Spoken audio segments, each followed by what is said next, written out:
ॐ स्थापकाय च धर्मस्य सर्वधर्मस्वरूपिणे अवतारवरिष्ठाय रामकृष्णाय ते नमः। जननीं शारदां देवीं रामकृष्णं जगद्गुरुं पादपद्मे तयो श्रित्वा प्रणमामि मुहुर्मुहुः। नमः श्रीयतिराजाय विवेकानन्दसूरये सच्चित्सुखस्वरूपाय स्वामिने तापहारिणे।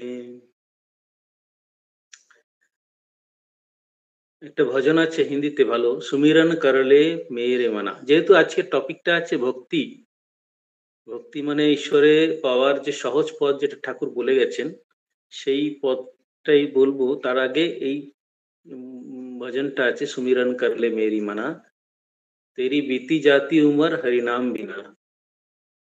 আমাদের বয়স চলে যাচ্ছে, দিন দিন বেড়ে যাচ্ছে, আমরা ঠাকুরের নাম না করে, ঈশ্বরের নাম না করেই আমরা চলে যাচ্ছে, দিন অবহেলায় চলে যাচ্ছে ঠাকুরের নাম না করে। সেই জন্য সেইটিকে বোঝার জন্য এই গানটি। যেমন কুয়ো কুয়ো থাকে, কুয়োতে জল থাকে, সেখানে যদি জল বিনা কুয়ো থাকে বা ধেনু মানে গাই যে দুধ দিতে পারে না, সেরকম ধরতি মেহ বিনা মানে ধরতিতে মাটি নেই, তাহলে তো সেটা ফল নেই, গাছে ফল নেই, এরকম যদি হয়, সেরকম যদি হরি নাম যদি মানুষের সঙ্গে না থাকে, তো এইরকমই অবস্থা হবে, যেখানে মানে কূপ যে আছে কুয়ো, তাতে জল নেই, ধেনু আছে ক্ষীর নেই, ধরতি আছে তার মেহ নেই মানে মাটি নেই, এরকম। দেহ নয়ন বিনা রैन চন্দ বিনা, মানে রাত্রে যদি চাঁদ ছাড়া হয় সেরকম যেমন লাগে। মন্দির দ্বীপ বিনা, মন্দিরের দ্বীপ নেই, তাহলে সে মন্দিরে কি অবস্থা। তো এরকম গানের খুব সুন্দর একটা মিনিং আছে। এটা নানকের লেখা গান। सुमिरन कर ले मेरे मना, सुमिरन कर ले मेरे मना, तेरी बीती जाती उम्र हरि नाम बिना, तेरी बीती जाती उम्र हरि नाम बिना, सुमिरन कर ले मेरे मना, सुमिरन कर ले मेरे मना, कूपनीर बिन धेनु क्षीर बिन, कूपनीर बिन धेनु क्षीर बिन, धरती में बिना, कूपनीर बिन धेनु क्षीर बिन, धरती में बिना, जैसे तरुवर फल बिना हीना, जैसे तरुवर फल बिना हीना, तैसे प्राणी हरि नाम बिना, सुमिरन कर ले मेरे मना, सुमिरन कर ले मना, देह नैन बिन चैरैन चंद बिन, देह नैन बिन रैन चंद बिन, मंदिर दीप बिना, देह नैन बिन रैन चंद बिन, मंदिर दीप बिना,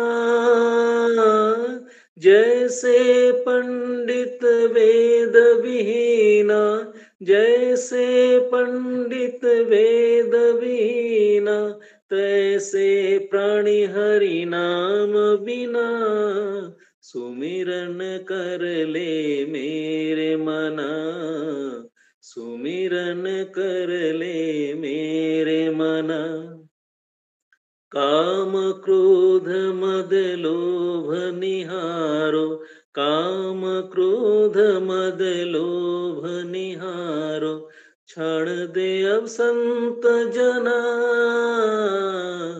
काम क्रोध मद लोभ निहारो, क्षण दे अब संत जना, कहे नानक सुन भगवंता, कहे नानक सुन भगवंता, या जग में नहीं कोई अपना, सुमिरन कर ले मेरे मना, सुमिरन कर ले मेरे मना। तेरी बीती जाती उम्र हरि नाम बिना, तेरी बीती जाती उम्र हरि नाम बिना, सुमिरन कर ले मेरे मना, सुमिरन कर ले मेरे मना, सुमिरन कर ले मेरे मना, सुमिरन कर ले मेरे मना।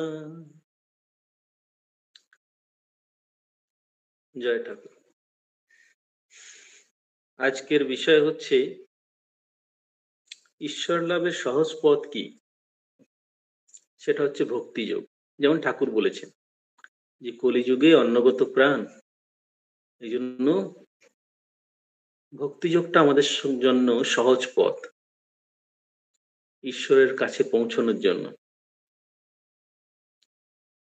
এখন প্রশ্ন হচ্ছে, সত্যি কি আমরা ঈশ্বরকে চাই?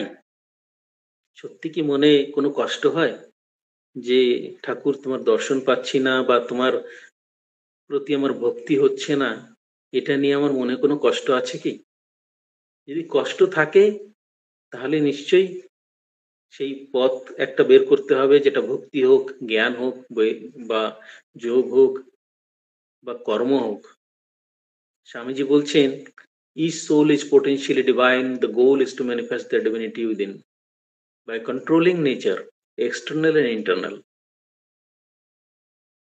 by psychic control or work or worship or philosophy. Do it and be free. This is the whole of religion. এখানে ধর্ম কাকে বলা হয়েছে স্বামীজি এখানে পরিষ্কার ভাবে বুঝিয়ে দিয়েছেন যে আমাদের জীব, প্রত্যেক জীব একটি অব্যক্ত ব্রহ্ম।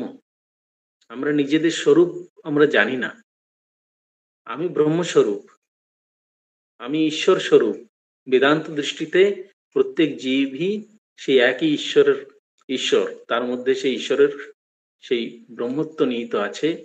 আমি জানি না, আমি এখন নিজেকেই দেহ বলে মনে করছি। আমি এখন, আমার একটা নাম হয়েছে, আমার উপাধি হয়েছে, আমার পরিবারের আমি বাবা, বা আমি মা, আমি ভাই বোন, যে কোনো একটা পদবি নিয়ে, বা আমি যদি অফিস আদালতে কাজ করি সেখানে আমি টিচার, বা আমি একজন ইঞ্জিনিয়ার, বা আমি একজন ডাক্তার, আমি এরকম একটা উপাধি নিয়ে সেই উপাধির মধ্যে সেই সংসারের মধ্যে একটা তালগোল পাকিয়ে আমরা নিজেকে কষ্ট অনুভব করি, দুঃখ অনুভব করি। কিন্তু কে কে কষ্টটা অনুভব করছে? যিনি এই ভিতরে আছেন, যিনি এই শরীরের ভিতরে আছেন, তাকে তো আমি এখনো জানতে পারিনি। অথচ কষ্টটা অনুভব হচ্ছে, তখন মনে কষ্ট হয়। কথায় বলে না, মনে খুব কষ্ট পেয়েছি বা মনে খুব লেগেছে। আসলে কষ্টটা মনেই লাগছে, কিন্তু সেই মনকে উপলক্ষ করে, মনের উপরে, ইন্দ্রিয়ের উপরে আমাদের অধিষ্ঠান করে মন সবকিছু সুখ দুঃখ ভোগ করছে, আর তার সঙ্গে সেই আত্মস্বরূপ যেটা আছে আমাদের ভেতরে, যিনি আছেন, সেও এরকম কষ্ট অনুভব করছে। এখন নিজেকে পঞ্চভূতের ফাঁদে ব্রহ্ম পড়ে কাঁদে, সেরকম একটা অবস্থা আমাদের এখন। তো পঞ্চভূতের ফাঁদ থেকে আমাকে বেরোতে হলে কি করতে হবে, সেইটা আগে বুঝতে হবে। তো আমার স্বামীজির যে ডেফিনিশন আছে, ধর্মের ডেফিনেশন, আমরা দুবেলা ঠাকুরমা স্বামীজিকে বা যে কোনো মন্দির মসজিদে যারাই যান, সেখানে গিয়ে একটু ধূপ দ্বীপ জ্বালিয়ে দিয়ে বা একটু পুজো করলাম, একটু শিবের মাথায় জল চড়িয়ে দিলাম, বা সেটাই আমার ধর্মকর্ম হয়ে গেল? না, এই ধর্মকর্ম বলতে আরো কিছু বোঝায়। আসলে ওটা তো একটা বাহ্যিক আচরণ, ঈশ্বরকে মনে রাখার জন্য বা ভক্তি করার জন্য একটা বাহ্যিক আচরণ। কিন্তু আসল ধর্মটা হচ্ছে আমার ভেতর থেকে আমি নিজেকে জানবার বা নিজেকে বোঝবার, বা ঈশ্বরের প্রতি আমার শরণাগতির ভাবটা ভেতর থেকে উঠছে কি, সেটা আমাকে বুঝতে হবে। তাহলে আমার যদি উন্নতি হতে থাকে, আমার মনের উন্নতি হচ্ছে কি সেটা যদি আমি বুঝতে পারি, তাহলে আমি এগিয়ে যাচ্ছি, আমি ধর্মপথে এগোচ্ছি। পুরোপুরি যে ধর্ম কাজ করছি আমি সেটা বলতে পারবো না। কারণ শুধুমাত্র একটা পুজো করা বা একটা মন্দিরে গিয়ে একটু সকাল বিকেল প্রণাম করে আসা, এটা ধর্ম নয়। ধর্ম তাকে বলবে, স্বামীজি বলছেন যে প্রত্যেক জীব অব্যক্ত ব্রহ্ম, সেই ব্রহ্মকে ম্যানিফেস্ট করতে হবে। সেই ব্রহ্মশক্তি, ব্রহ্ম যে স্বরূপ আমার, সেইটাকে ম্যানিফেস্টেশনের দরকার আছে। আর সেটা কিভাবে করতে হবে? বাই ওয়ার্ক মানে কর্মযোগ, ওয়ার্শিপ মানে ভক্তিযোগ বা জ্ঞানযোগ, বা সাইকিক কন্ট্রোল যেটাকে বলি আমরা রাজযোগ। যে কোনো একটা দিয়ে করা যেতে পারে, আর দুটো দিয়ে করা যেতে পারে, এবং বা চারটিকেই মিলিয়ে করা যেতে পারে। Do it and be free. এটা করো আর ফ্রি হয়ে যাও। ফ্রি ইন দ্য সেন্স, সেই ঈশ্বরকে জেনে নিলে, যেমন ঈশ্বরের সঙ্গে একীভূত হয়ে যাওয়া বা ঈশ্বরের তাদাত্ম্যতা অনুভব করা, তখনই নিজেকে ফ্রি করা যেতে পারে। সেই ফ্রি হলেই আমি সত্যি সত্যি ধার্মিক হতে পারবো। সেটাকেই ধর্ম বলেছেন Swamiji, this is the whole of religion. এখানে কোনো আল্লাহকে মানলে বা যীশু খ্রিস্টকে মানলে বা গণেশকে মানলে বা হিন্দু ধর্মে যত দেব দেবতা আছে তাদেরকে মানলে যে এই হিন্দু ধর্ম, এ খ্রিস্টান ধর্ম, এ ধর্ম, ওইটা আসলে ধর্ম না। ওটা তো একটা পথ, ওটা একটা রাস্তা, আলাদা আলাদা রাস্তা। যত মত তত পথ, ওটা একটা মত। স্বামীজি ঠাকুর বলছেন না, যত মত তত পথ। তো ওটাও একটা মত। সেই মতের দ্বারা কেউ যদি খ্রিস্টান মতকে অবলম্বন করে, ওই মত ধরেই সে ধর্মকর্ম করতে পারে। কিন্তু আসল উদ্দেশ্য হওয়া উচিত যেটা আমার নিজের স্বরূপকে জানা, ঈশ্বরকে জানা। ভক্তিযোগটা ঠাকুর বলেছেন সহজ পথ এই জন্য। জ্ঞানযোগ, জ্ঞানের দ্বারা বিচার করে এগোতে হয়। জ্ঞানে বিচার করে এগোতে গেলে খুব কঠিন পথ। সবসময় আমি শরীর নই, আমি আত্মস্বরূপ, আমি এই কি বলে, এই জগৎ যা দেখা যাচ্ছে সেটা মিথ্যা, সেইটাকে বিচার করে করতে গেলে সবসময় আমরা ওই জিনিসটাকে ধরে রাখতে পারি না। অনেক সময় সন্দেহ হবে, বা আমার গায়ে হাতে পায়ে কাটা ফুটছে, অথচ আমি যদি বলি যে না আমি এই শরীর নয়, তাহলে তো ভুল হবে। কারণ আমার সেই জ্ঞান হয়নি এখনো, সেই ঈশ্বরকে আমি এখনো জানতে পারিনি, আর সেই আত্মস্বরূপকে জানতে পারিনি, সেই শরীর থেকে আমি নিজেকে আলাদা করতে পারিনি। আর তারপরে আমি যদি বলি যে আমার পায়ে কাটা ফুটছে কিন্তু আমার লাগেনি, বা আমি শরীর নই, তাহলে তো এটা মিথ্যা কথা বলা হবে। যতক্ষণ না আমি মনে প্রাণে বা আমি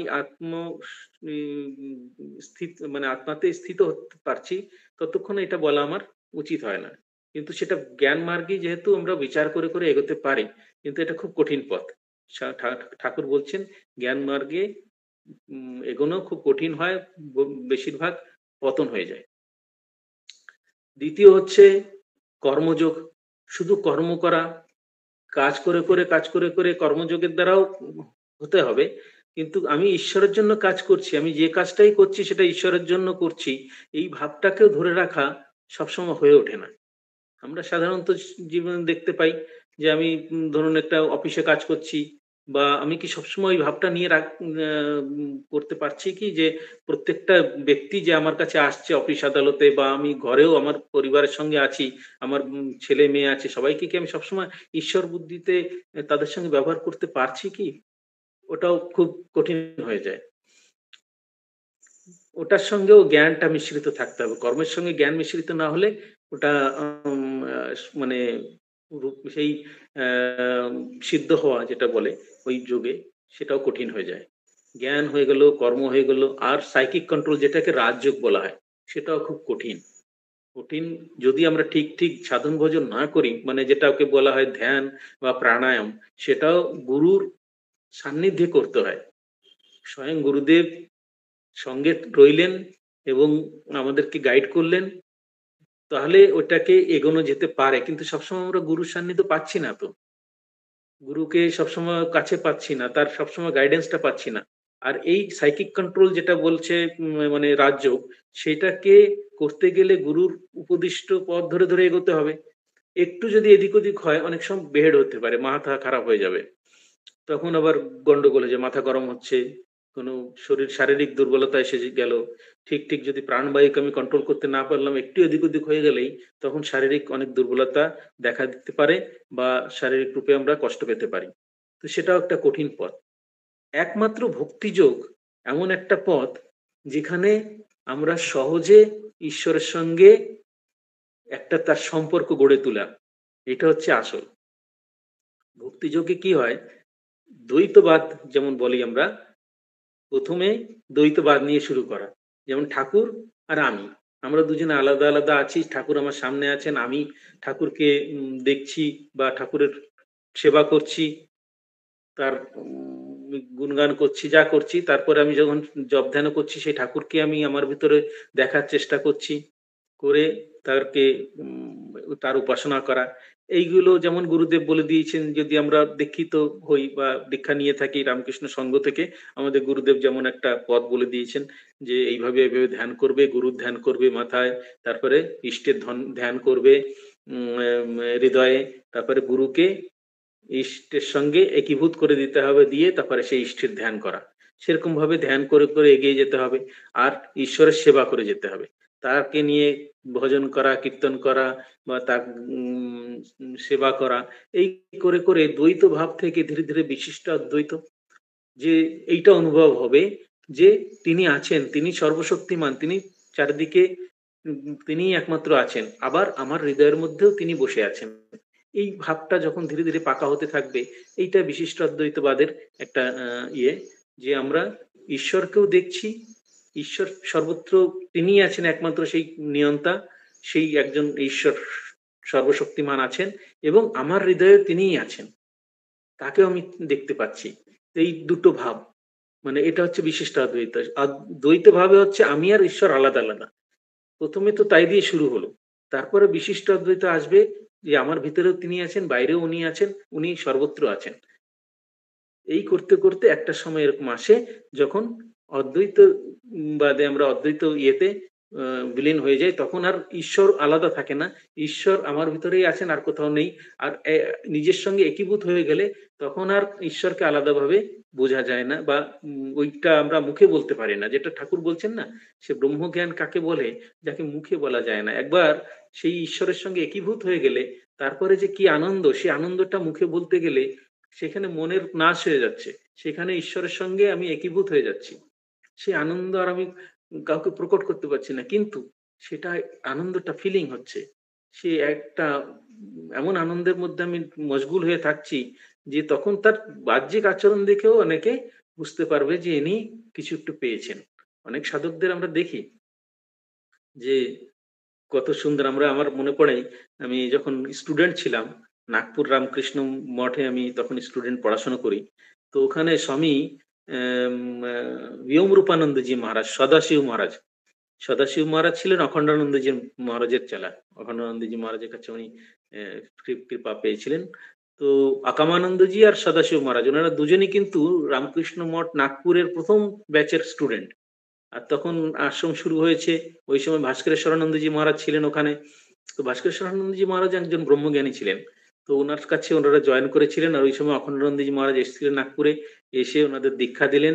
দীক্ষা দেওয়ার পরে ওনারা গেলেন আবার ইয়েতে, সারগাছিতে গিয়ে মহারাজের সেবা করেছিলেন। মহারাজকে খিচুড়ি রান্না করে খাইয়েছিলেন। এইসব গল্প আছে। তো ওই সময় আ ওই সাধুদের আমি শেষ জীবনে মহারাজ বিয়ম রূপানন্দজি মহারাজকে আমার দেখার সৌভাগ্য হয়েছিল। আমি তখন স্টুডেন্ট হিসাবে নাগপুর মঠে ছিলাম। তো আমার ডিউটি থাকতো মহারাজের ঘরে গিয়ে ওই ঠাকুরমা, স্বামীজি এবং পার্ষদদের ছবি টাঙানো আছে মহারাজের ঘরে। ওই ছবিতে এই প্রত্যেক পার্ষদদের তিথি পূজা এবং মায়ের, ঠাকুরমা, স্বামীজির তিথি পূজার দিনে বা বিশেষ কোনো উৎসবের দিনে ওই ছবিগুলোতে মালা পরাতে হতো। তা আমার ডিউটি থাকতো যে আমি গিয়ে মালা পরাবো। তা আমি মালা পরানোর উদ্দেশ্যে যেতাম। আমার একটা ইয়ে থাকতো যে মহারাজকে একটা প্রণাম করতে পারবো আর মহারাজকে দেখব। আ মানে আমি এটা আপনাদেরকে বোঝাতে পারবো না যে উনাকে দেখলেই কি আনন্দ হতো আমাদের। প্রত্যেক ব্যক্তির। যারাই উনাকে দেখতে পেত তাদেরই মধ্যে একটা আনন্দ, একটা আলাদাই একটা ইয়ে হতো। যে ওই আনন্দময় পুরুষকে দেখলে যেমন একটা আনন্দ হয়, ওই মহারাজকে দেখলে এটা হতো। আর ওইখানে নাগপুরের মহারাজরা ওই সময় মহারাজকে বাইরে বের করতেন না। কখন বের করতেন? দুপুরবেলা 12টার সময় গেট বন্ধ হয়ে যাবে, আশ্রমের গেট লক হয়ে যেত। আবার 4টের সময় খুলবে। ওই সময়টা মহারাজকে একটু বের করবেন শীতকালে, যেমন একটু রোদে একটু ওই হুইল চেয়ারে করে বাইরে নিয়ে এলেন।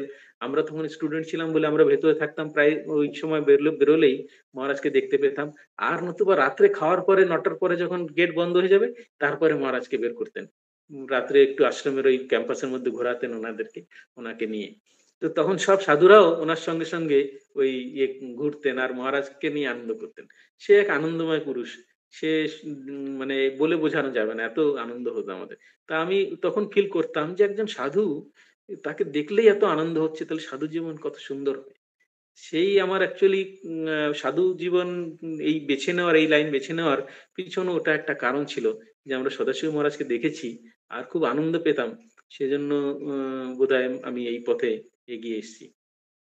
তো এরকম যারা সত্যি সত্যি ব্রহ্মজ্ঞানী বা সেই আনন্দময় পুরুষকে জেনেছে, নিজেকে জেনেছে আর নিজে আনন্দে বিভোর হয়ে থাকতেন, সেই আনন্দ পেলে আর জগতের আর অন্য কোনো আনন্দ ভালো লাগে না। জেসে স্বামীজি ঠাকুর বলছেন যে ব্রহ্মানন্দ বা ঈশ্বরের আনন্দ পেলে অন্য সব, এই যে বিষয় আনন্দ টন্দ সব রস, মানে কোনো তখন আর তার কাছে কিছু দাঁড়ায় না। নতুবা আমরা আজকাল বিষয়ানন্দতে ডুবে থাকি। এই একটু উৎসব করলাম বাড়িতে, বা বিয়ে শাদিতে সব নাচ গান করছে আজকাল, ডিজে বাজিয়ে দেয়, ডিজেতে এত আওয়াজ, নাক মানে কানে কিছু শোনা যায় না, তাতেই লোকে নাচছে ওই একটু সামান্য আনন্দ পাওয়ার জন্য, বাস। কিন্তু ওটা অ্যাকচুয়ালি সবাই আসলে দুঃখ তো কেউ চায় না। কেউ কি চায় যে আমি দুঃখী হয়ে পড়ে থাকি বা কষ্ট পাই, বা সবসময় একটা কি বলে, মোরজ একটা ভাব নিয়ে, একটা মুখে একটা অশান্তি, একটা এরকম ভাব নিয়ে সবসময় বেঁচে থাকতে কেউ চায় না। কষ্ট পেতে কেউ চায় না, সবাই চায় আনন্দ পেতে। তো ওই আসলে সবাই আমরা ওই একই ঈশ্বরের দিকে এগোচ্ছি, কিন্তু আমি জানি বা না জানি আমরা কিন্তু এগিয়ে যাচ্ছি, একটু একটু করে এগোচ্ছি। এই ঘাত প্রতিঘাত, বিভিন্ন রকম সংসারের ঘাত প্রতিঘাত লেগে লেগে লেগে লেগে মনে বৈরাগ্য আসে। অনেক সময় আসে কি, জীবনের শেষ সময়ে বৈরাগ্যটা আসে, তখন ঈশ্বরকে পেতে চাই। তখন এরকম মনে হয় আর এই সংসারে ঢুকবো না, এরপরে ঠাকুরকে বলবো, ঠাকুর আবার জন্ম দিলে এরপর তুমি তোমার কাছে আমাকে নিয়ে নাও, এরকম আমরা ফিল করি। কিন্তু আমরা, এমন সময় থাকে না, আমাদের হাতে থাকে না যে আমরা সেই ঠাকুরের কাছে নিজেকে পুরোপুরি সমর্পণ করতে পারি। আবার নতুন করে জন্ম হবে, আবার ছোটবেলা থেকে কি সংস্কার পাবো জানি না, কার ঘরে জন্ম নেব, কিরকম ইয়ে পাবো আমরা, আমাদের তো কিছু জানা নেই। কিন্তু আমাদের জন্ম তো হবে, পুনর্জন্ম হবেই। প্রত্যেককেই আমাদেরকে জন্ম, এই যে জন্ম মৃত্যুর চক্র যেটা বলছি, সেই চক্রের মধ্যে আসতেই হবে। আমার এই কর্ম, এই জন্মের যত কর্মফল আছে, সেই কর্মফলই আমাকে টেনে নিয়ে নেক্সট জন্মটা করাবে। আবার ওই জন্মেতে আবার বড় হব, আবার সেই কর্মফল হবে, আবার সেই কর্মের পাকে ঘুরতে থাকবো। কিন্তু যদি একবার সেই ঈশ্বরের কৃপা পাই, সেই ঈশ্বর কৃপা করেন, তখন এই কর্ম নাশ করে দিতে পারেন। ঠাকুর বলছেন, আমি কর্মনাশা, আমি ফরাসডাঙ্গা। ঠাকুরের কথায় আছে, আমি ফরাসডাঙ্গা মানে ফরাসিদের ওই সময় একটা ইয়ে ছিল, প্রচলিত কথা ছিল যে যারা ইংরেজের সরকারের আন্ডারে ধরা দিতে চায় না, তারা ওই ফরাসিদের একটা পাড়া ছিল, সেখানে চলে গেলে তারা, তাকে আর কেউ ধরতে পারতো না। তো ফরাসডাঙ্গা বলতেন। সেই জন্য সেরকম কথা ছিল যে একবার ঈশ্বরের আন্ডারে চলে গেলে তখন আর এই সংসারের ঘোর পাকের মধ্যে পড়তে হয় না। তখন সেই জন্য বলছেন ঠাকুর, আমি ফরাসডাঙ্গা, আমি কর্মনাশা। যদি আমার কেউ শরণাগতি নেয়, তাহলে আমি তার কর্ম নাশ করে দিই এবং তাকে তুলে নেই। এটা শ্রীকৃষ্ণ অর্জুনকেও বলেছিলেন যে সর্বধর্মান পরিত্যজ্য মামেকম শরণম ব্রজ, অহম তম সর্ব পাপেভ্য মোক্ষয়িষ্যামি মা শুচ। হে অর্জুন, তুমি সব ধর্মকে ত্যাগ করে আমার শরণাগত হও, একমাত্র এটাই রাস্তা। পুরো গীতা 700 শ্লোক প্রথম থেকে শেষ পর্যন্ত অর্জুনকে বুঝিয়ে বুঝিয়ে সব রকম তত্ত্ব কথা বোঝানোর পরেও শেষ শেষে গিয়ে এই শ্লোকটি বললেন অর্জুন, অর্জুনকে শ্রীকৃষ্ণ, যে হে অর্জুন, সর্বধর্মান পরিত্যাজ্য, সব রকম ধর্ম ত্যাগ করে। এখানে ধর্ম বলতে এখানে কিন্তু ওই যে ভগবানের ইয়ে পুজো করা বা এইসব ধর্ম বলছেন না, এটা স্বভাবকে বলা হচ্ছে। স্বভাব অর্থাৎ আমি পিতা, আমি মাতা, আমি অমুক, আমার এই নাম, আমার এই গোত্র, আমার এই পরিচয়, আমাকে এই করতে হয়, আমাকে এই করতে নেই, এইসব যে ধর্মাধর্ম ভাব আছে, এটাকেও ধর্ম বলা আছে। যেমন আমরা বলি না যে এই জীবটার এই ধর্ম, যেমন কুকুরের ধর্ম কামড়ানো বা ঘেউ ঘেউ করা, এরকম ওর ধর্ম, ওর ধর্ম মানে ওর স্বভাব এটা। সেরকমই মানুষেরও একটা স্বভাব আছে বা ধর্ম আছে। আর যেমন গুণকর্ম বিভাগ চাতুর্বর্ণময় সৃষ্টম গুণকর্ম বিভাগ, এরকম বলেছেন ভগবান যে যে চারটে বর্ণ তার গুণ কর্ম দ্বারা তাকে বিভাগ করা হয়েছে। তো সেরকম আমাদের কর্ম অনুসারে, আমার গুণ অনুসারে আমার একটা ধর্ম আছে। আমি কিরকম ব্যবহার করি, কিরকম কথা বলি, এগুলো আমার ধর্ম অনুসারে। তো সেই ধর্ম ধর্ম সব পরিত্যাগ করো। আমি আমার উপরে কোনো মানে ভার নেব না। আমি আমি কাজ করব, আমার সবকিছু করতে হবে। আমি একজন পিতা হয়ে আমার পরিবার পালন পোষণ করব, আমার একজন বড় ভাই হয়ে ছেলে হয়ে মা বাবার লালন পালন করব। এগুলো তো আমাকে করতেই হবে। কিন্তু আমি সেই এর মধ্যে, সেই ভারটার মধ্যে এমন ভাবে আবদ্ধ হয়ে যাব না যে ওটা আমারই কাজ। মানে আমি একটা অহংকার নিয়ে বেঁচে এগিয়ে যাচ্ছি যে আমি না হলে এই বাড়ির কাজ হয় না, আমি না হলে এটা হয় না, আমি না হলে ওটা নেই। সেই আমিটাকে ত্যাগ করতে হবে। করে তিনি তিনি মানে তুহু তুহু বলছেন না, তিনি একমাত্র তারই সংসার, তিনি করাচ্ছেন, এই ভাবটা নিয়ে এগিয়ে যেতে হবে। আর সর্বক্ষণ যতটা পারা যায়, সাধন ভোজন তো আমাদের এমনি খুব কম। ঠাকুরের কাজ করতে করতে বা সংসারের কাজ করতে করতে মাঝে মাঝে তাকে ধরে থাকা। ঠাকুর বলছেন এক হাতে ঈশ্বরকে ধরে অন্য হাতে সংসারের কাজ করবে। 12 আনা ঈশ্বরকে দিতে হয়, কিন্তু যদি 4 আনাও দেওয়া যায়, 4 আনা ঈশ্বরকে দিয়ে 12 আনা সংসারের কাজ করলেও চলবে। ধীরে ধীরে ওইটা 8 আনা হয়ে যাবে। তারপর দেখা যাবে 12 আনা ঈশ্বরের মন চলে গেছে, 4 আনায় শুধু আছে সংসারের মনটা। এটা করতে করতে হবে। তখন আর কষ্ট হবে না। তখন দেখবেন যে সংসারের কাজ তিনি করাচ্ছেন। তাকে জানিয়ে নিয়ে সবকিছু করা, তাকে ফিল করানো যে ঠাকুর এই সংসার তোমার, তোমাকেই সব দেখতে হবে, আমি তো প্রতিনিধি মাত্র, তুমি যা করাচ্ছ তাই। আমার কি করণীয় না অকরণীয় সেটা তুমি যেমন ভেতর থেকে আমাকে যা বুঝিয়ে দেবে, বলে দেবে, সেই হিসাবে আমি করছি। আমি তো নিজের ডিসিশন বা নিজের মত মতো আমি জানি না কি করতে হবে কি করব না। আমার এই সেরকম সামর্থ্য নেই, সেরকম বুদ্ধি নেই। এইভাবে ঈশ্বরের সমর্পণ ভাব নিয়ে আসতে হবে। সর্বধর্মান পরিত্যাজ্য বলছেন ওইরকম ভাবে, মানে তুমি মামেকম শরণম ব্রজ, আমাকে একমাত্র শরণ নাও। কিন্তু ঈশ্বরের শ্রীচরণে আমি শরণ নিয়ে যে পড়ে থাকবো, চুপ করে বসে থাকবো যে না আমি ঠাকুরের চরণে শরণ নিয়েছি, আমি আর কিছু করব না, তাহলে হবে না। কর্ম ছাড়া থাকা যায় না, কর্ম করতেই হবে। মনে মনে কিছু চিন্তা করাও একটা কর্ম। আর হাতে পায়ে যদি আমি কিছু না করি, তাহলেও কিন্তু আবার বাতে ধরবে বা বিভিন্ন রকম রোগ ব্যাধি ধরবে, তখন হাঁটতে চলতে অসুবিধা হবে। সেজন্য হাঁটতে চলতে হবে, কাজ করতে হবে, সবকিছু করব, কিন্তু মনটা পড়ে থাকবে সেই ঈশ্বরের চরণে। এইভাবে আমাদেরকে এগিয়ে যেতে হবে। সর্বধর্মান পরিত্যাজ্য মামেকম শরণম ব্রজ, অহম ত্বম সর্ব পাপেভ্য, আমি তো সব পাপ নষ্ট করে দেবো। মোক্ষ এসছে আমি মাসুচ, তুমি মুখ চিন্তা করো না, তোমার মুক্তি হবে, তুমি সেই ঈশ্বরকে পাবে। আসল কথা হচ্ছে মোক্ষ হয়ে গেল মানে মনে করুন আমি সাধন ভোজন করলাম, আমি ঈশ্বরকে পেয়ে গেলাম, ঈশ্বর আমাকে মুক্ত করে দিল। মুক্ত করে দিলে মানে কি হলো? আমরা তো এটা জানি না মুক্ত হয়ে গেলে কি করতে হবে। মুক্ত হয়ে গেলে মানে আমার কি হলো? আমি কি তাহলে আর এই সংসারে ফিরে আসবো না? আসবো। তখন তিনি তার কাজের জন্য যেমন ভাবে আমাকে ইউজ করবেন করবেন। যেমন হয় না, ঠাকুর ভগবান যখন অবতার নিয়ে আসেন, তখন তার সঙ্গে কিছু পার্টি একটা মানে এটা যাত্রা দল, যেমন ঠাকুর বলছেন যে যাত্রার দল এলো, নাচলে গাইলে, কেউ চিনলে কেউ চিনলে না।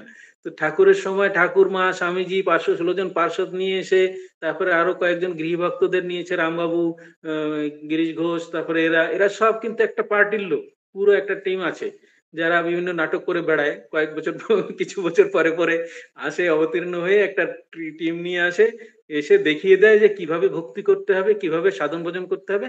ওই যুগের উপযোগী করে, ওই প্রয়োজন অনুসারে যুগ প্রয়োজনে সেইভাবে ঈশ্বর তার অবতীর্ণ হয়ে তার পার্শ্বদের নিয়ে করে যায়। এটা একটা টিম। সেই টিমের একটা পার্ট হতে পারলে তো আমাদের সৌভাগ্য।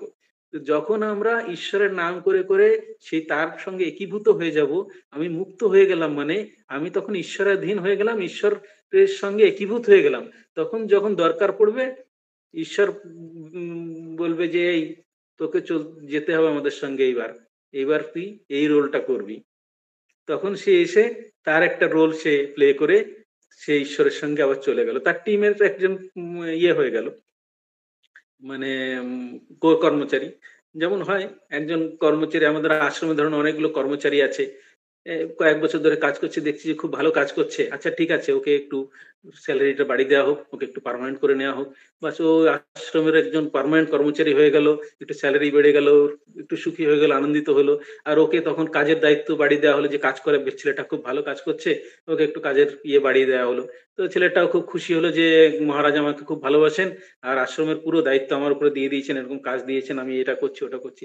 তো সেই যেমন আশ্রমে আমরা একজন সাধু বা একজন মহারাজ একটা কর্মচারীকে কাজ দিচ্ছে, ওরকম এই সংসার যে আছে, বিশ্ব চরাচর, এটাও তো ঈশ্বরের একটা আশ্রম।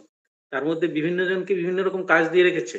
তার মধ্যে আবার কিছু কিছু আছে তারা যারা তার শরণাগত, তার কাজে ঈশ্বর খুশি, তার প্রীতি সাধনটাই তো আসল। তো তাকে খুশি করতে পারলে তিনি মাইনে বাড়িয়ে দেবেন, তিনি তার দলে নিয়ে নেবেন, যে হ্যাঁ ঠিক আছে তোকে পার্মানেন্ট করে নিলাম, তুই চলে আয় আমাদের সঙ্গে, এরপর থেকে আমরা যেখানে যাব নাটক করতে তোকে নিয়ে যাব সঙ্গে করে। তো এইটা চেষ্টা করতে হবে যে আমরা যাতে ঈশ্বরের হাতের ইনস্ট্রুমেন্ট হতে পারি, ঈশ্বরের কাজে সহায়ক হতে পারি। সেইটা আমাদের যদি সৌভাগ্য হয় যে তার কাজ করার জন্য আমাকে একটা দায়িত্ব দেওয়া হয়েছে, এই দায়িত্বটা আমি যাতে ভালোভাবে পালন করতে পারি, এরকম করতে করতে তাকে আমরা নিজের একটা পরিবারের একটা অঙ্গ মনে করে কাজ করে গেলাম, ধীরে ধীরে তিনি খুশি হলেন, আর তিনি সেই খুশি হয়ে আমাদেরকে তুলে নেবেন। সমস্ত আমার যে কর্মফল আছে, সে কর্মফল যেটা খারাপ কর্ম হয়তো আমাকে ভবিষ্যতে তার প্রারব্ধ ভোগ করতে হতো, সেটাকে নাশ করে দিতে পারেন। যদি ঈশ্বর চান কর্ম নাশ করতে পারেন। শুধু এইটুকু মা বলেছেন যে প্রারব্ধ কর্ম অলরেডি স্টার্ট হয়ে গেছে, যেটা আমি কষ্ট পাচ্ছি, এটাও একটা আমার হয়তো প্রারব্ধ, সেই কষ্টটা পুরোটা করতে হবে। ঈশ্বরের কৃপায় তার একটু ইন্টেন্সিটি কমিয়ে দিতে পারে, ভগবানের কৃপায়। যেমন যেমন মায়ের কথাতে আছে, এটা আমি অনেকবার আগেও বলেছি, যে পায়ে ফাল লাগার কথা ছিল, সেখানে একটা ছুঁচ ফুটে সেইটা কাটিয়ে দিলেন। ঈশ্বরের কৃপায় সেই ছুঁচটুকু ফুটতে দিতে হবে, ওটা কাটানো যাবে না যদি প্রারব্ধ শুরু হয়ে গিয়ে থাকে। আর যদি প্রারব্ধ শুরু হয়নি, আমাদের তো ৩ রকম কর্মফল। একটা কর্ম হচ্ছে আমার ক্রিয়মান কর্ম, যেটা আমি করছি।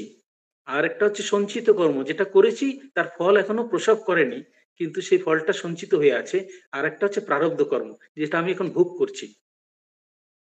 এই প্রারব্ধ, আমি যেমন আজকে গোয়ালিয়র আশ্রমে একটা সেক্রেটারি পদে আমাকে এখানে পাঠানো হয়েছে, এটা আমার একটা প্রারব্ধ, শুভ প্রারব্ধ বলা যেতে পারে। ঠাকুরের কৃপায় আমি এখানে এই আশ্রমে দেখার সুযোগ পেয়েছি, বা এই আশ্রমের কাজ করার জন্য তিনি আমাকে চুজ করে নিয়ে এসছেন, এখানে রেখেছেন, আমি করছি তার তার কৃপাতে যতটুকু পারি। তো এইটা আমার একটা প্রারব্ধ। আচ্ছা, এখন আমি যদি সেক্রেটারি হয়ে যদি ভালো কাজ করি, সেটাও মানে ঈশ্বরের মনোপুত যদি কাজ করতে পারি, যে হ্যাঁ ঠাকুরের কাজ হিসাবে আমি মনে করি এটা ভালো কাজ, আর আমি সেইভাবে যদি সকলের মন জয় করে সকলকে ভালোবেসে আমি এগিয়ে যেতে পারি, তো সেই শুভ কর্মের শুভ কর্মফল আমার সঞ্চিত হবে। আর যদি আমি এসেই একটা কিছু খারাপ করে শুরু করলাম, সবাইকে এখান থেকে তাড়িয়ে দিতে আরম্ভ করলাম, সবাইকে কষ্ট দিতে আরম্ভ করলাম, তাহলে সেটা আমার কর্মফল, ওটা আমার সঞ্চিত হবে, কিন্তু ওটা খারাপ প্রারব্ধ হবে। ভবিষ্যতে ওই কর্মফলটা যখন আমি পাবো তখন কষ্ট পাবো। কিন্তু আমি ভুলে যাই যে আমি কার সঙ্গে কি ব্যবহার করেছি, কাকে কষ্ট দিয়েছি। সেইসব ভুলে গিয়ে পরে যখন নিজে কষ্ট পাই, তখন বলি যে ঠাকুর আমাকে কেন এরকম কষ্টে ফেলে রেখেছেন? আমি এমন কি করেছি? এরকম কেন হলো আমার সঙ্গে?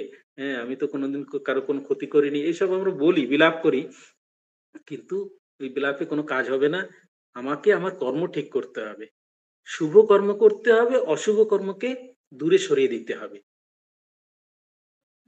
যেমন বিধান আছে শাস্ত্রে, কি বলে ওকে, অশুভ কর্ম না, করণীয় কর্ম, আর যেগুলো কিছু কিছু আছে যেগুলো অকরণীয়, যেটাকে শাস্ত্র বলছে যে এটা করা উচিত নয়, আর যেটা বলছে এটা করা উচিত। ইন জেনারেল আমরা যদি দেখি, যে যেমন ভোরবেলা উঠা, উঠে একটু ঈশ্বরের নাম করা, সকালবেলা উঠে হাত মুখ ধুয়ে বড়দেরকে প্রণাম করা, বা সকলকে সম্মানের সঙ্গে কথা বলা, এটা একটা শাস্ত্র বিধান আছেই আমাদের, যেমন গুরুগৃহ থেকে এটা শেখানো হয়। ওরকমই আরো আরো ভালো ভালো কর্ম আছে। জীবের কষ্ট দিতে নেই বা কাউকে কটু কথা বলতে নেই, এরকম কিছু কিছু বিধান দেওয়া আছে। আচ্ছা, কিছু কিছু নিষিদ্ধ কর্ম আছে যেগুলো করা উচিত না, সেগুলো যারা করবে সেটাতে আমার তো খারাপ কর্ম, সেটা খারাপ কর্ম, খারাপ কর্মফল হবে। তো খারাপ শুভে শুভে মন্দে মন্দ ফল, এ নিয়ম রোধে নাই কারো বল। এটা স্বামীজি বলছেন তার ইয়েতে, সন্ন্যাসী গীতিতে, কি শুভ কর্ম করো শুভ ফল পাবে, মন্দ কর্ম করলে মন্দ ফল পাবে। এই নিয়ম কেউ রোধ করতে পারবে না, এটা নিয়ম, এটা ইউনিভার্সাল ট্রুথ। এটাকে আমরা করতে পারবো না যে আমি মন্দ কর্ম করেও শুভ ফল পাবো, এটা হবে না। আপাত দৃষ্টিতে অনেক সময় মনে হয় যারা যারা মন্দ কাজ করছে তারা খুব সুখী আছে, এরকম মনে হয় যে দেখো ও এত বদমাস লোকটা এইসব করে বেড়ায়, তবু তো তার তো কোনো কিছু হয় না, সে তো বেশ দিব্যি আছে, সুখী আছে, টাকা পয়সা খুব কামিয়ে নিয়েছে, খুব করছে। কিন্তু তার এখনো সেই মন্দ ফলটা শুরু হয়নি, যখন হবে আর সেটা যদি দেখার সৌভাগ্য হতো আমাদের, তাহলে বুঝতে পারতাম আমরা যে সে কি কষ্টটা পাচ্ছে। অনেক সময় আমরা দেখি যে কেউ হয়তো জন্ম থেকে কোনো রকম একটা মানে কষ্ট নিয়ে জন্মেছে। কেউ হতে পারে অন্ধ, বা কেউ ল্যাংড়া লুলা হতে পারে, বিভিন্ন রকম। তখন আমাদের কষ্ট হয় দেখে যে এই লোকটা এত কষ্ট পেয়ে পাচ্ছে, এই জন্ম থেকে এরকম অন্ধ, এ কি না জানি এর কি ফলে এরকম ঠাকুরের সঙ্গে এরকম করলো। কিন্তু তার পূর্বজন্মের ফলটা আমরা তো জানি না। সেই কর্মটা যদি কারো দেখার মানে থাকতো, আমরা যদি নিজেই আমাদের পুরনো কর্মফল আমরা দেখতে পেতাম, যেমন টিভিতে যদি আমাদের কেউ দেখিয়ে দেয়, নাও তোমার জীবনের পূর্ব পূর্ব জন্মের হিস্ট্রি বলে একটা ক্যাসেট লাগিয়ে দিল আর দেখিয়ে দিল তুমি কি কি করেছিলে আর এই জন্মে তুমি কি কি পেয়েছো, তখন আমাদের নিজেদেরই মনে হতো আমাদের নিজের কর্ম দেখে যে আমার আরো কষ্ট পাওয়া উচিত ছিল, আমার আমার কিছুই হয়নি।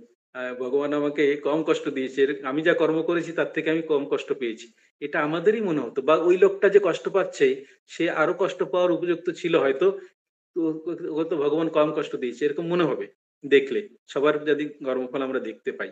সেই জন্য প্রত্যেকে আমরা নিজ নিজ কর্মফলের ভুগছি, কিন্তু সেইটা আমার হাতে আছে, কর্মটা আমার হাতে আছে। ফল কি হবে না হবে আমি জানি না, কর্মণ্যেবাধিকারস্তে মা ফলেষু কদাচন। শুধু কর্মতেই আমার অধিকার আছে, ফলে অধিকার নেই। কিন্তু ফলে অধিকার তখনই আছে যেটা আমি ভালো কাজ বলে, ঈশ্বরের কাজ বলে যদি আমি করতে পারি, সেটা আমি তখনই বুঝতে পারবো যে আমি ভালো কাজ করছি, এর ভালো ফলই হবে, এটা আমি ধরে নিতে পারি। কি হবে না হবে আমি জানি না, কর্ম আমার হাতে আছে ঠিক আছে, সেই কর্মটা আমি এমন ভাবে করব যাতে এটা ঈশ্বরের কাজ হয়, যেটা উপাসনা হয়। কর্মকেই উপাসনা হিসাবে যদি আমি করতে পারি, তাহলে আমার জীবন ধন্য হয়ে যাবে। আর সেটাকেই আমরা, সেই উপাসনাটাকেই ভক্তিযোগে যদি একটু ঘুরিয়ে দিতে পারি, যে ঈশ্বরের শ্রীচরণে ভক্তি নিবেদন করা, তাকে খাওয়ানো দাওয়ানো। আমার বাচ্চাটা আছে, ছেলে ছোট নাতি আছে বা ছেলে আছে, সে নাতির মধ্যে সেই গোপালকে দেখে তারকে নাওয়ানো, তাকে করা, সবকিছু আহ, তার পরিচর্যা করছি, আর মনে মনে ভাবছি এর মধ্যেই সেই গোপাল, সেই গোপালকে খাওয়াচ্ছি। ঠাকুর বলেছেন, একজন মহিলা এসেছিলেন ঠাকুরের কাছে, যে আমি সাধন ভজন আমার হচ্ছে না, সবসময় মনটা পড়ে থাকে আমার ওই নাতির উপরে। তো ঠাকুর জিজ্ঞেস করছেন তোমার মন কোথায় থাকে, বলছে নাতির উপরে পড়ে থাকে, সে নাতি আমার একটা আছে, যখনই ধ্যান করতে বসি বা জপ করতে বসি ওরই কথা মনে হয়। তো ঠাকুর বলছেন ঠিকই তো আছে, তাতে চিন্তা কি আছে, তুমি ওই গোপাল, ওই নাতিকেই তোমার গোপাল মনে করে তার সেবা করবে, দেখবে তাতেই হবে। আর সত্যি সত্যি সেই মহিলা, সেই বুড়ি শেষে ঈশ্বরের উপলব্ধি করলেন, ঈশ্বর দর্শন পেলেন, আর ওই গোপাল ভাব দিয়ে আপনার নাতিকেই সেবা করে সে আহ, উপলব্ধি করে গেলেন, ঈশ্বর পেয়ে গেলেন। তো সেটা আমাদেরই সকলের একটা মানে পথ আমরা বেছে নিতে পারি, নিয়েছি আমরা অলরেডি, কিন্তু সেটাকে ঠিক ঠিক পথে এগিয়ে যাওয়া, ওইটা একটু কনসিয়াসলি করতে হবে। এমনি হয় না, সবসময় মনটাকে ঠিক রেখে আমরা সেই রকম ভাবে ঈশ্বরের সাধনা করি না, সেটাকে কনসিয়াসলি করতে হবে। চেষ্টা করতে হবে শেষ জীবনে শরীর যাওয়ার আগে যেন তার নাম করতে করতে শরীরটা যায়, তাহলে ভালো হবে। ঈশ্বরের, যদি ঈশ্বরের নাম করতে করতে শরীর যায়, তাহলে ঈশ্বরই প্রাপ্ত হবে। যে যখন যে অবস্থায় শরীর যায়, সেই শরীর যাওয়ার সময় যার মনে যা ওঠে সেই হিসাবে তার পরবর্তী জন্মের ঠিক করা হয়। এরকম এরকম আছে শাস্ত্রে। আমরা তো শুনেছি রাজা ভরতের ব্যাপারে শুনেছি। সে ওই হরিণটিকে হরিণ ছানাকে ইয়ে করতে করতে শেষে মৃত্যুর সময় হরিণের কথা চিন্তা করতে মারা গেল। সে হরিণ হয়ে জন্ম নিল। তো এরকম অনেকে আছে। অনেক আমরা দেখি যে কিছু কিছু জীব, মানে যেমন এইখানে আমি দেখছিলাম একটা কুকুর, একটা মেয়ে কুকুর, সে আছে, সে ডেইলি ওই মন্দিরের সিঁড়িতে একবার করে ওঠে, উঠে আবার নেমে চলে আসে, আর আশ্রমে থাকে। তো সকালবেলা আমি যখন 4:30-র সময় মন্দিরে যাই, ওর সঙ্গে দেখা হয়, আবার আসার সময়ও দেখা হয়। তো এসে ঠিক আমার কাছে দাঁড়িয়ে যায়, একটু কিছুক্ষণ দাঁড়ায়, আমার দিক তাকিয়ে থাকে। তা আমি মনে মনে ভাবি এ কিছু নিশ্চয়ই কোনো যোগভ্রষ্ট হবে, বা কোনো একটা কারণে তার হয়তো এই জন্মটা কুকুর হয়ে জন্মেছে, কিন্তু আগের জন্মে হয়তো কিছু ভালো কিছু করেছিল। নতুবা এরকম একটা, এত কুকুর তো আছে, হাজার হাজার কুকুর, এই কুকুরটাকে কেউ পালন করেনি, এখানেই ছোটবেলা থেকে নাকি আছে, আশ্রমে ঘুরে বেড়ায় আর এমনি থাকে। তো ওরকম আমাদের নারায়ণপুর আশ্রমে দুটো কুকুর আছে, খুব ভালো। তো ওরা আশ্রমে, এত তো হাজার হাজার কুকুরের মধ্যে দুটো কুকুর কি করে তারা আশ্রমে চলে গেল। আমাদের শুনেছি আমাদের এই বারাসাত আশ্রমে, ওখানেও একটি কুকুর ছিল, এখন আছে কিনা জানি না। ও ডেইলি সন্ধ্যাবেলায় শঙ্খ বাজলো কি, একদম ওই মন্দিরের যে সিঁড়ি দিয়ে উঠে গিয়ে যে নাট মন্দিরে ঢোকার দরজাটা, তার সামনে, ভেতরে যাবে না ও, ওইখানে বসে থাকবে, আর পুরো খণ্ডন হবে, পুরো সন্ধ্যা আরতি কমপ্লিট হবে, তারপরে উঠে সে বাইরে যাবে। এটা রেগুলার তার একটা অভ্যাস ছিল। এখন সেই অভ্যাসটা কি পূর্বজন্মের অভ্যাস, সেটা আমরা জানি না। হয়তো কিছু হবে এরকম, সে মুখে বলতে পারছে না, সে তার ভাষা নেই, সেজন্য আজ আমরা জানতে পারছি না। কিন্তু সে হয়তো ঠাকুরকে আগের জন্মে দেখেছে, বা ওইটা মনে রেখে এই জন্মে, হয়তো ভবিষ্যতে নেক্সট জন্মে হয়তো আবার মানুষের জন্মে সে আবার ঈশ্বরের নাম করতে করতে এগিয়ে যেতে পারে। তো এরকম হয়, যোগভ্রষ্ট হলে অনেক সময় এরকম অন্য জনিত জন্ম হয়। তবে ওই আমরা যদি শেষ জীবনের দিকে একটু এগোচ্ছি, যেহেতু ধীরে ধীরে আমাদের বয়স তো আর বাড়ছে না, কমে যাচ্ছে। হ্যাঁ, ওই ইয়েতে কি বলে, আহ, ইয়ে কি, আমাদের বৈরাগ্য শতকম বলে একটা বই আছে, তাতে একটা শ্লোক আছে। বৈরাগ্য শতকমটা আমার এখানে ছিল। হ্যাঁ, বৈরাগ্য শতকম, ঠিক। এটাতে একটা খুব সুন্দর শ্লোক আছে। এটাতে বলছে, গতাগতেই রহ রহ,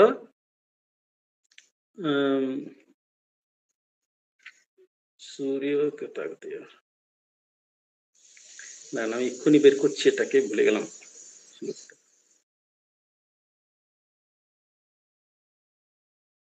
মানে সূর্য উঠছে আর সূর্য অস্ত যাচ্ছে, এটাতে একটা দিন আমার চলে গেল, আমার কি হলো, আমার এই নিজের আয়ুটা কিন্তু কমে যাচ্ছে।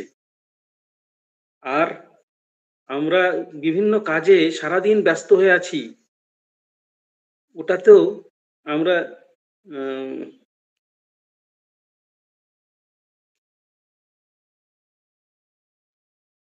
ওহো, কোথায় গেল শ্লোকটা?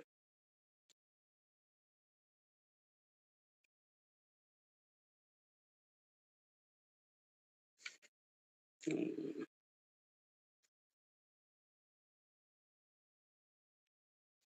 এত পিছনে তো নেই।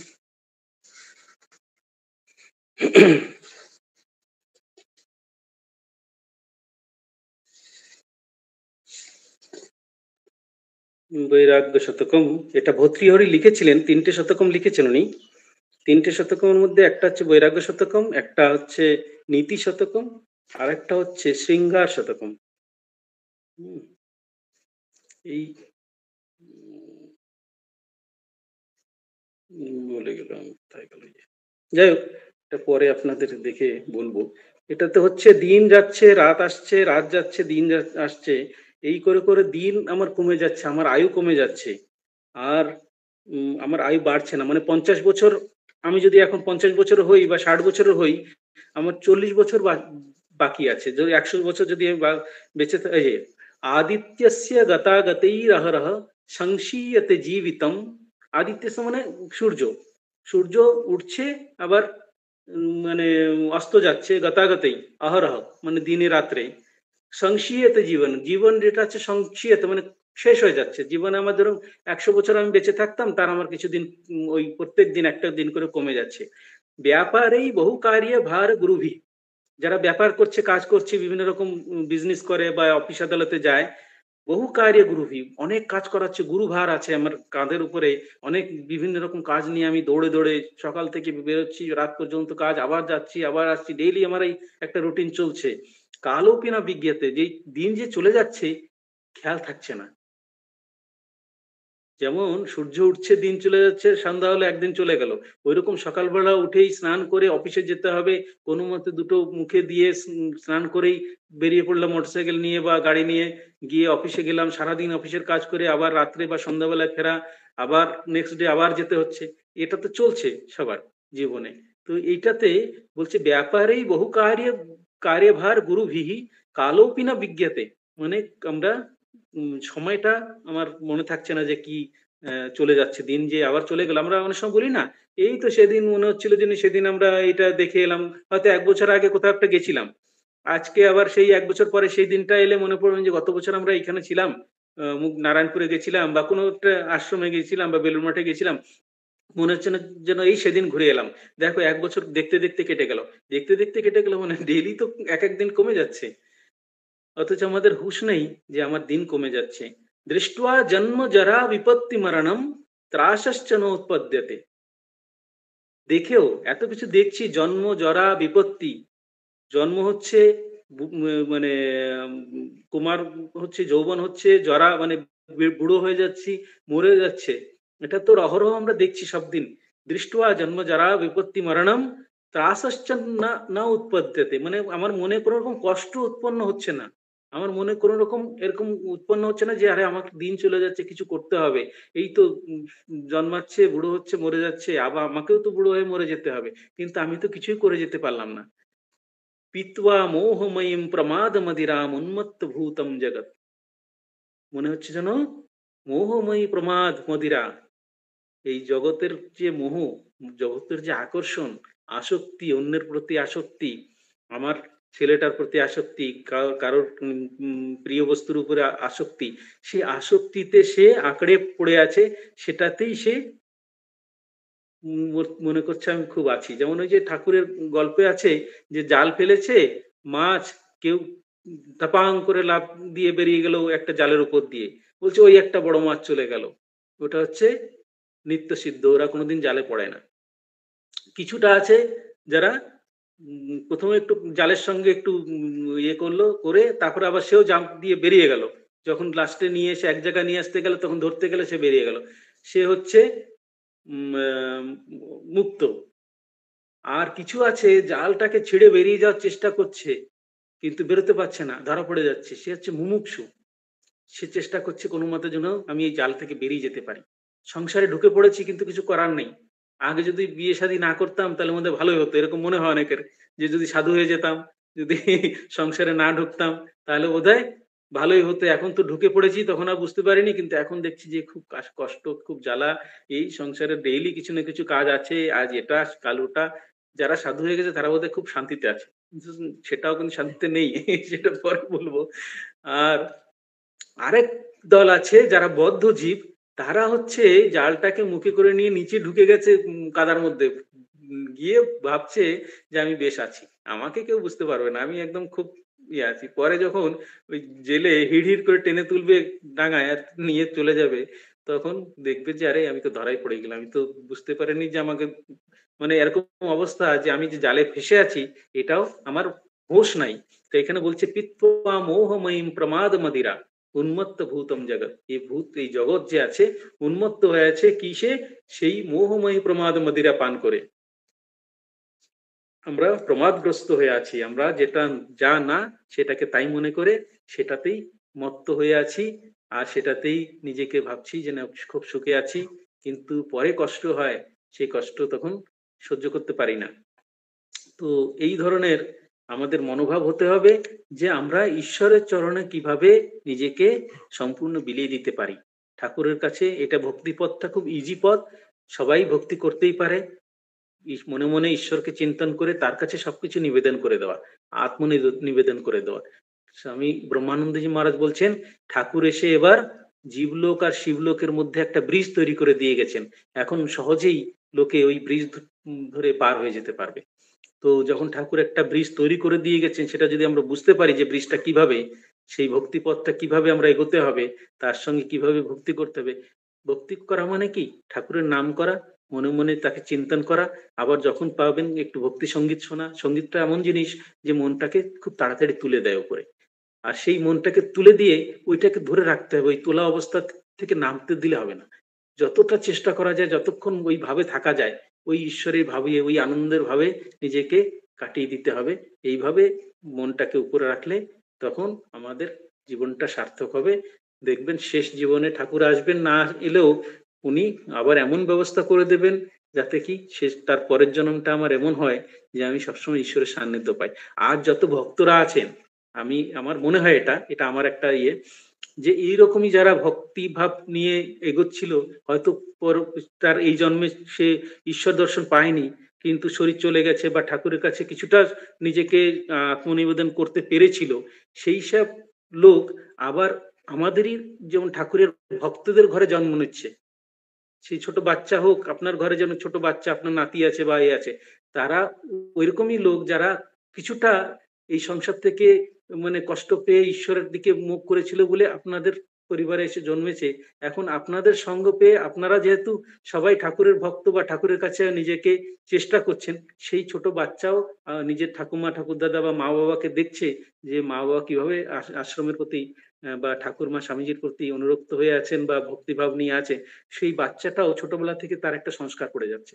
ওই বাচ্চাটা যে এই বাড়িতে এসে জন্ম নিয়েছে, আপনাদের বাড়িতে যে জন্ম নিয়েছে, এটা তার সৌভাগ্য পূর্বজন্মের। এরকমই আমরা, যেমন বলে না, ইয়ে ঈশ্বর কাদের ঘরে জন্ম নেন? যারা খুব ভক্তিমতী হয়, ব্রাহ্মণ পরিবার, যেমন ঠাকুর জন্ম নিয়েছেন কামারপুকুরে, এমন সত্যনিষ্ঠ ব্রাহ্মণ ক্ষুদিরাম চট্টোপাধ্যায়, তার বাড়িতে ঠাকুর জন্ম নিয়েছেন। ওদিকে মা জন্ম নিয়েছেন ওই মুখুজ্জে বাড়ি ইয়েতে, রামচন্দ্র মুখুজ্জের বাড়িতে জন্ম নিয়েছেন। তারা সত্যি সত্যনিষ্ঠ এবং খুব ভালো হৃদয়বান পুরুষ ছিলেন, ঈশ্বরের ভক্তি ছিল, তাদের মধ্যে কোনো গলদ ছিল না। সেজন্য তাদের ঘরে ঈশ্বর জন্মগ্রহণ করেছিল।